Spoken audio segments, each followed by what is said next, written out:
Technocapitalism refers to changes in capitalism associated with the emergence of new technology sectors, the power of corporations, and new forms of organization. Corporate power and organization. Luis Suarez Villa, in his 2009 book Technocapitalism, A Critical Perspective on Technological Innovation and Corporatism, argues that it is a new version of capitalism that generates new forms of corporate organization designed to exploit intangibles such as creativity and new knowledge. The new organizations, which he refers to as experimentalist organizations, are deeply grounded in technological research, as opposed to manufacturing and services production. They are also heavily dependent on the corporate appropriation of research outcomes as intellectual property. This approach is further developed by Suarez Villa in his 2012 book Globalization and Technocapitalism,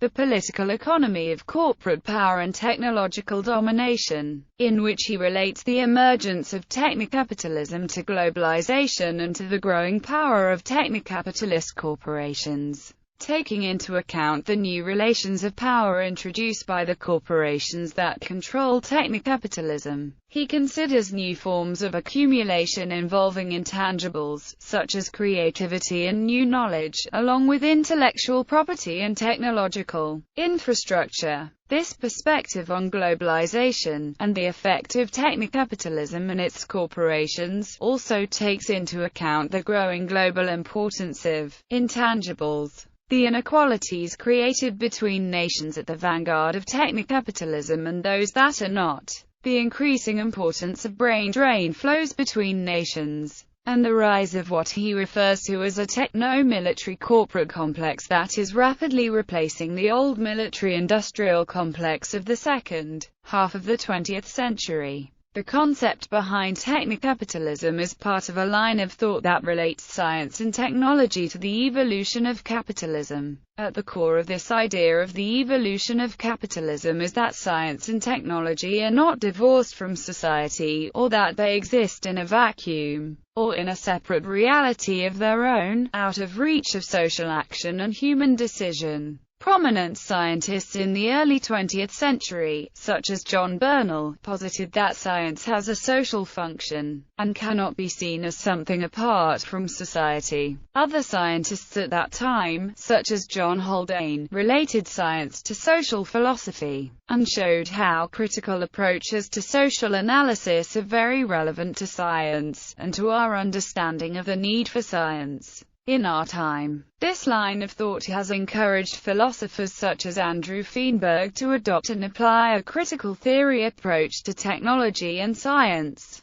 providing many important insights on how scientific and technological decisions, and their outcomes, are shaped by society, and by capitalism and its institutions. Another work that is compatible with the explanation of technocapitalism provided above is Harry Braverman's Labor and Monopoly Capital, The Degradation of Work in the 20th Century. In this book, Braverman argued that changes in production technology are influenced by the need of corporate management to control labor and labor processes. The fact that technology can be placed at the service of corporate power, to control work routines and production processes, in order to diminish workers' rights, is a powerful indicator that technology is neither neutral, nor purely functional, as some technologists believe. Although Braverman did not use the term technocapitalism in his work, his general approach is a part of the line of thought related to this concept.